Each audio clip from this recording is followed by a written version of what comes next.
dosha element into the guna.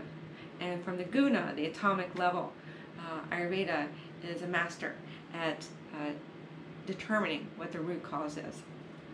And then number 3, there's a therapeutic effect of having the pulse read.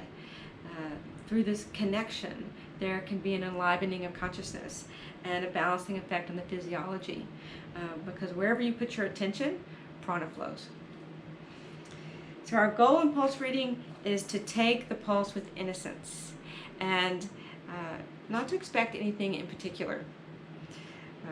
We desire to know all about the pulse as it is right now, but not placing any sort of ideas about what it should feel like. And spend about 5 minutes feeling the pulse. Focus on feeling the gunas and the qualities. And pulse is most easily learned, like anything else, through comparison.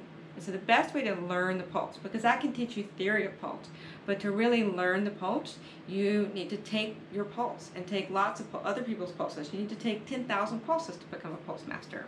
It will be through reading the pulse that you learn pulse reading.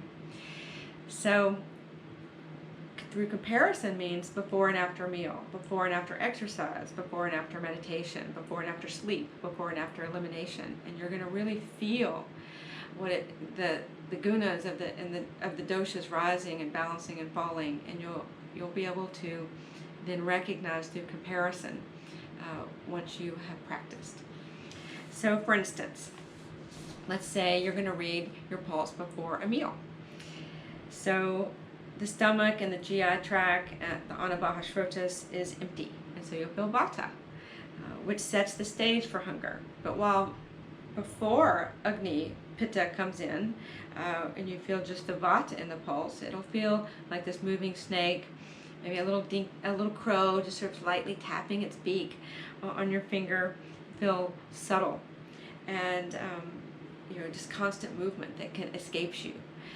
And so then, when it's time to eat, and the body sends in the hydrochloric acid and the enzymes into the stomach, and Agni is rising, the bounding frog will show up. You'll feel the bounding frog probably in the Pitta and Vata finger, because the body is ready for food. Pitta is rising, and the longer the stomach stays empty with the hydrochloric acid and enzymes in it, the higher Pitta goes. And so you should feel the bounding frog in 2, maybe 3 fingers before a meal when you're hungry.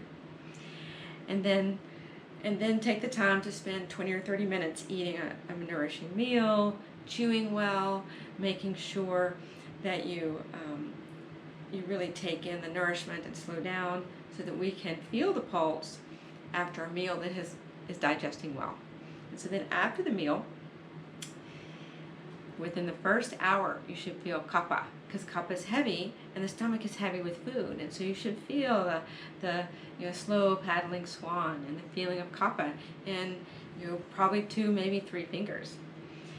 In the second hour after the meal, it could be the beginning of the second hour or the end of the second hour, you should start to feel pitta as the food is transforming. Pitta is cooking the food and turning it into, breaking it down into its original constituents. And so you should feel the bounding frog come back in the second hour. And then towards the third hour, you'll probably start to feel vata as the food bolus starts moving from the stomach, and the stomach is emptying. You feel some vata again. And so through going through this process of paying attention before you eat, and then when hunger rises, and then you eat, and then afterward, you learn a lot through the comparison of it. And so if you can, spend at least 1 day a week and just write down the pulse in your pulse journal before and after everything. Write down the gunas, write down what you feel, and this is how you learn the pulse. So thank you for being present for my Nadi Vignan video.